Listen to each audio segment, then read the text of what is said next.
suivez le journal de la télévision Renaissance, une édition réalisée en partenariat avec l'association Action chrétienne pour l'abolition de la torture ACAT Burundi, à l'occasion de la journée internationale pour le soutien des victimes de la torture. Et pour faire le tour de la question, nous évoquerons l'état des lieux au Burundi, en état des lieux plutôt sombre, illustré par les témoignages des victimes. Et naturellement, il sera également de l'aspect judiciaire du sujet. À la présentation, vous êtes avec Darlene Irakodze. La réalisation est assurée par Bertrand Ngendakuliyo. Bienvenue.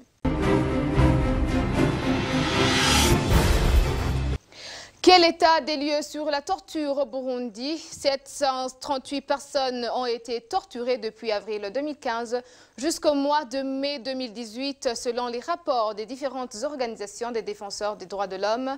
Selon ACAT Burundi, 87 de ces victimes ont été répertoriées rien que pour le début de l'année 2017. Le point avec Rodrigue Ndikungami. Depuis le mois d'avril 2015, les Burundais qui ont manifesté contre le troisième mandat de Pierre Nkurunziza et plus particulièrement les jeunes ont été torturés. Les rapports sortis par les différentes organisations de défense des droits humains montrent que la mairie de Bujumbura prend le devant dans ce cas de torture. Ceux qui sont pointés du doigt comme auteurs de ce torture sont les gens de corps de défense et de sécurité, des agents de services de renseignement et une partie des membres de la Ligue Imbonerakure affiliés au parti du pouvoir, le CNDD-FDD. Le rapport de l'Organisation des Nations Unies de 2016 montre que 651 personnes ont été torturées depuis avril 2015 jusqu'à avril 2016. Karina Tersikian, chercheuse de Human Rights Watch sur le Burundi en matière de droits de l'homme, a révélé que ce chiffre pourrait être de loin supérieur vu que certaines des victimes n'osent pas en parler par peur de représailles. Human Rights Watch signale également l'ère de ces tortures. Certains ont été lacérés à l'aide des câbles électriques, d'autres perforés par balles d'acier, sans parler de ceux qui ont été frappés à coups de marteau, d'autres brûlés avec des plastiques fondus. De son côté, l'Action des chrétiens pour l'abolition de la torture dans son rapport de 2016 a pu répertorier 500 cas d'arrestation arbitraire. Parmi ces cas, 42 ont été malmenés, ligotés de façon inhumaine, bras et jambes joints au niveau du dos. Au cours des rafles effectuées dans les zones où les quartiers contestataires comme Musaga, l'ACAT Burundi évoque des cas fréquents de traitement inhumain et dégradant. L'exemple donné est celui des familles entières sorties de leur maison et exposées pendant des heures et des heures à un soleil de plomb. 250 cas ont été documentés pour le seul mois de mars jusqu'à mai 2016. Le rapport de l'ACAT Burundi de janvier 2016 jusqu'à mai 2018 parle également de 248 personnes assassinées après avoir été torturées, de 391 cas de torture dans les différents milieux carcéraux et de 70 autres personnes torturées dont certaines présentent encore des signes de sévices civiques. La torture des détenus au niveau des camps militaires et ailleurs est devenue une machine répressive contre les opposants du CNDD-FDD et du pouvoir. Celui-ci témoigne de son calvaire vécu dans le camp de Giteranyi, c'est au nord-est du pays. Suivez. Je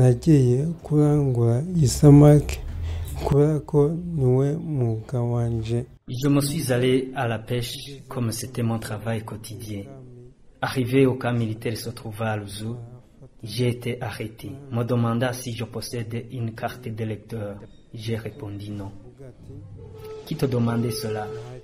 C'était un général dont je ne m'en souviens pas du tout. Il a insisté en me disant « Pourquoi tu n'as pas voté ?»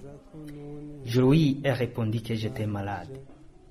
Il m'a dit « Aurais-tu une carte du parti ?» Quel parti? Le CNDD-FDD, une carte qui s'achète à 10 000 francs. J'ai dit que je n'en ai pas. Ils m'ont fouillé partout, m'obligeant de s'allonger par terre. Là, il y avait 4 jeunes auxquels nous nous sommes battus ensemble. On y est passé 9 jours. Chaque matin, nous étions sérieusement battus. Préparer le bois de chauffage et la lessive. On travaillait durement. Ils m'ont également dit, pourquoi vous ne voulez pas accepter ce qu'on vous dit? On a toujours protesté. Ils m'ont perforé par un fer à béton bien cuit. Ils m'ont jeté un coup de pied et je me suis tombé par le menton. Voyez la cicatrice. Je ne parlais pas. Je subissais des douleurs au niveau de la colonne vertébrale à cause des coups de pied que j'ai reçus. Ils nous ont conduits mano militari à Giteranyi à bord d'un véhicule pick-up avec ces 4 jeunes. On est resté là le mois de juillet et août. Quelqu'un que j'ai trouvé là-bas m'a dit « Patientez un peu. Le soir, je vais t'aider à s'évader. »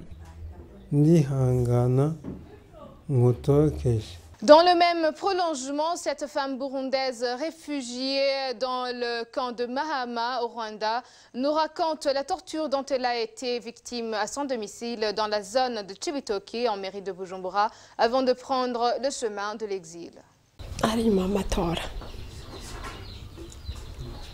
C'était après les élections, vers 7 heures, au mois de février. On était au salon et mon mari venait du travail. On a ligoté mon mari ainsi que mon frère. Les malfaiteurs étaient en nombre de 7. On m'a déshabillé et m'ont violé en présence de mes enfants et mon mari. Ils ont tout vu. On a fini par poignarder mon mari et lui ont tiré dessus. Après m'avoir violé, ils m'ont poignardé et ils sont sortis. Ils ont pris mon frère et l'ont poignardé à mourir. Ce qui a suivi, j'étais inconsciente, je me suis retrouvée à l'hôpital militaire, me racontant que je venais d'y passer 7 mois. Mais d'après ce que me disent mes enfants, ils ont lancé une grenade dans notre maison. J'ai un enfant qui a été touché à la tête, mais Dieu l'a sauvé. Quant à moi, je suis maintenant infirme. Ce bras ne fonctionne plus, ses dents également, et je suis boiteuse. Après m'avoir violée, j'ai perdu connaissance. Je n'ai rien vu de tout ça.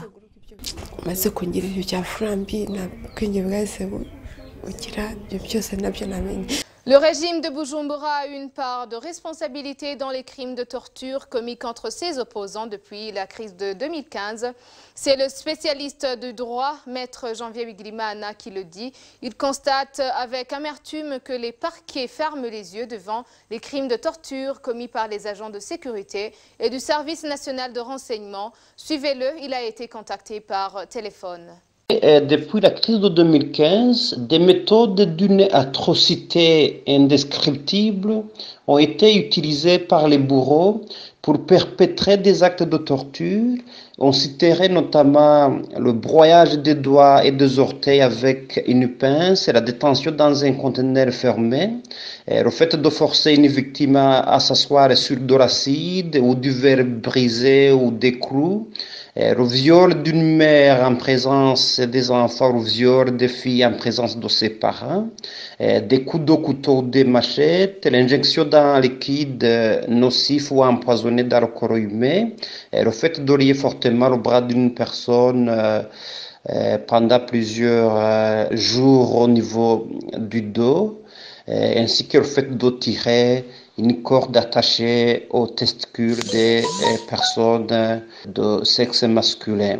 Et malgré la gravité de ces crimes, aucune mesure concrète n'a été prise ni pour réprimer les auteurs, ni pour accompagner les victimes ou prévenir la répétition de ce genre d'atrocités.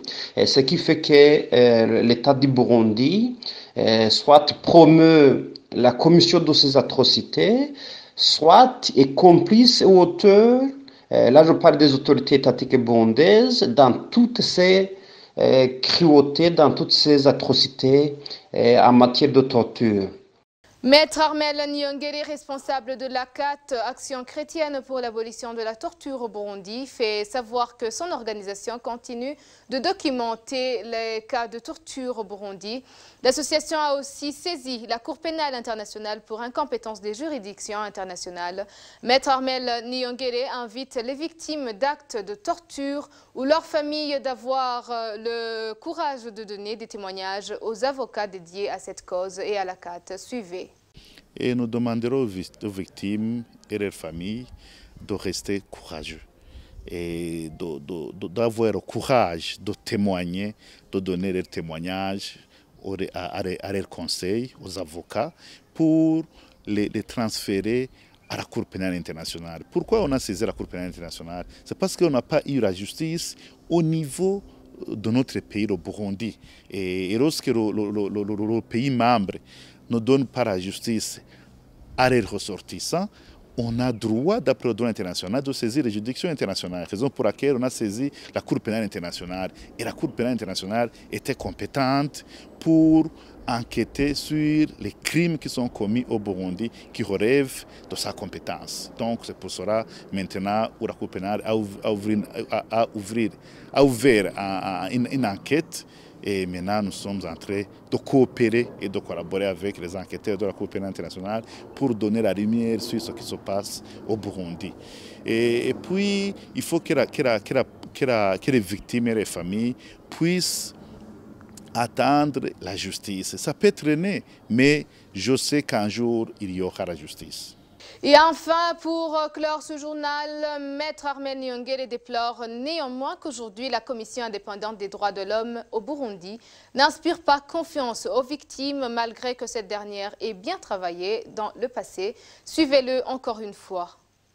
Et donc, après le déclenchement de la crise en 2015, après que le président Pierre Nkurunziza s'est présenté en violation de la Constitution et de l'accord d'Arusha au 3e mandat, illégal et légitime, il y a eu la crise et on a observé qu'après le déclenchement de cette période, on a observé beaucoup de cas d'actes de torture qui ont été commis à l'endroit des opposants politiques, c'est de la société civile et des journalistes. Et on a observé qu'il y a beaucoup de défenseurs des droits de l'homme qui sont emprisonnés illégalement et arbitrairement.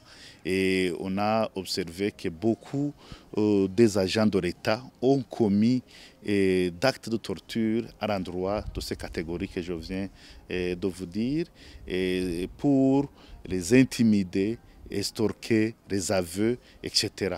Et là, on a eu beaucoup de cas qu'on a soumis même aux instances judiciaires, notamment la Cour pénale internationale. Et c'est pour cela qu'on dit qu'après 2015, on a observé beaucoup de cas d'actes de torture qui avaient été diminués dans les années antérieures. Il y a eu la mise en place de la commission commission indépendante des droits de l'homme au Burundi, la CNIDH, mais malheureusement, malgré que la commission avait bien travaillé dans le passé, et elle avait même obtenu le statut A, et le statut qui montre que la commission est conforme au principe de Paris qui respecte les droits de l'homme, mais par après, et même les experts de l'ONU ont vu que la commission n'est plus indépendante. La commission n'inspire pas confiance aux victimes de la torture et autres crimes qui sont commis au Burundi. Ils ont observé que la commission n'est plus, la commission maintenant dépend du gouvernement. C'est une commission gouvernementale, ce n'est plus une commission indépendante, raison pour laquelle ils ont été rétrogradés au statut B. Donc, on a observé en tant que membre de la société civile que la commission est composée par des militants du parti au pouvoir CNDD-FDD, qui est des gens indépendants qui devraient être à la hauteur de protéger la population, de promouvoir la promotion des droits de l'homme. C'est par ici que prend fin cette édition. Nous étions en partenariat avec la CAT Burundi. Je remercie l'équipe technique qui nous a tenu compagnie. À la réalisation, vous étiez avec Bertrand Ngendakuriyo. Darlene Irakodze, j'étais avec vous à la présentation de ce journal. Merci.